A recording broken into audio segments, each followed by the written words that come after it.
तर नमस्कार मंडळी, इथे जे काम चाललं आहे ना ते याच्यासाठी चाललं आहे की तिथे आम्हाला एक नावाची पाटी बसवायची आहे। सकाळी सकाळी इकडे शेडकडे ना JCB आला होता आणि आम्हाला तिथे ना ब्लॉक बसवायचे आहे, म्हणून ना तिथे JCBने जरा काम चालू होतं। ते सगळं झाल्यावरती घरी आले आणि वेदा आहे ना झोपेतून उठून आली होती बघा, आणि ती ना आजीबाबांच्या पाठीमागे लागली होती, कारण सकाळी आजीबाबा तिला फसवून लग्नासाठी गेले होते आणि दुपारी परत रिटर्न आल्यावरती ना मग ती त्यांच्या पाठीमागे लागली होती। त्यासाठीच तिथे रडणं चाललं होतं मॅडमचं।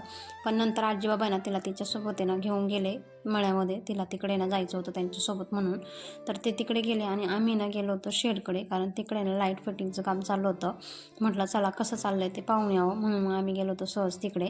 तर त्यांनी ना आम्हाला एका दिवसात लाईट फिटिंगचं सगळं काम आहे ना असं कंप्लीट करून दिलं, आणि ते झाल्यावरती दुसऱ्या दिवशी सकाळी तिकडे इतका कचरा झाला होता म्हणून तो गेलो होतो आम्ही साफ करण्यासाठी। तर लगो हाते ना मुरमावरती पाणी मारून घेतलं आणि इथल्या ज्या फरशा वगैरे आहे ना त्या सगळ्या क्लीन करून घेतल्या। संध्याकाळच्या वेळेस ना वेदा बघा इथे तिच्या बाहुल्याशी खेळत होती। तसं तर आम्हाला हिचेच नखरे झेलता झेलता हाल चाललेत, आणि त्यात आता हिच्या बाहुल्याचे पण नखरे चालू झालेत। चला असू द्यात, नंतर आहे ना घरात काय खेळणं रमाना तिला, म्हणून मग बाहेर आली होती खेळण्यासाठी। नंतर संध्याकाळच्या वेळेस जेवणामध्ये तिला छान अशी ना शेंगदाण्याची चटणी बनवली होती, कारण तिला ती खाऊ वाटली होती। नंतर भेंडीची भाजी पण बनवली आणि नंतर तिला जेवायला वगैरे भरवलं। जेवण वगैरे झाल्यावर तिला छान झोपी लावलं। चला भेटूयात नेक्स्ट व्लॉगमध्ये, तोपर्यंत बाय।